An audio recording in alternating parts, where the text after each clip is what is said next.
চলুন বাংলাদেশের জেলা সম্পর্কে চমকপ্রদ কিছু খুঁটিনাটি তথ্য জেনে নেওয়া যাক। বাংলাদেশের প্রথম জেলা হচ্ছে চট্টগ্রাম, যে জেলা ১৬৬৬ সালে প্রতিষ্ঠিত হয়েছে, এবং সর্বশেষ জেলা হচ্ছে ফেনী।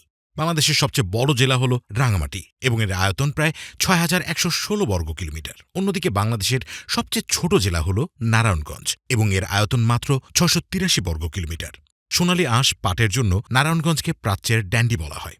বাংলাদেশের সবচেয়ে জনবহুল জেলা হচ্ছে ঢাকা, যেখানে প্রায় ১.৫ কোটি মানুষ বসবাস করে, এবং সবচেয়ে কম জনবহুল জেলা হচ্ছে বান্দরবান, যেখানে মাত্র ৫ লাখ মানুষ বসবাস করে। বাংলাদেশের সবচেয়ে উঁচু জেলা হচ্ছে দিনাজপুর, যা সমুদ্র সমতল থেকে গড়ে প্রায় ৩৭.৫০ মিটার উচ্চতায় অবস্থিত, এবং সবচেয়ে নিচু জেলা হচ্ছে কিশোরগঞ্জ। আর এদিকে সবচেয়ে বেশি নদী রয়েছে সুনামগঞ্জ জেলায়, যেখানে নদীর সংখ্যা প্রায় ৯৭টি। বাংলাদেশের একমাত্র দ্বীপ জেলা হচ্ছে ভোলা।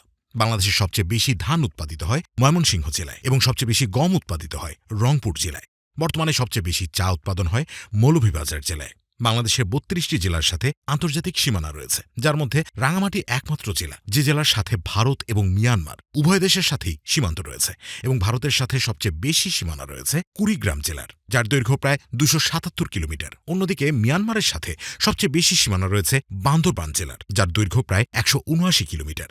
বাংলাদেশের দক্ষিণে বঙ্গোপসাগর হওয়ায় বাংলাদেশের বেশ কিছু জেলার সাথে সমুদ্রের সংযোগ রয়েছে। সেগুলো হলো চট্টগ্রাম, কক্সবাজার, নোয়াখালী, লক্ষ্মীপুর, ফেনী, ভোলা, পটুয়াখালী, বরগুনা, বাগেরহাট, খুলনা, সাতক্ষীরা এবং পিরোজপুর জেলা। অন্যদিকে সমুদ্র থেকে সবচেয়ে দূরের জেলা হল পঞ্চগড়, যা একদম উত্তরের সীমান্তবর্তী জেলা।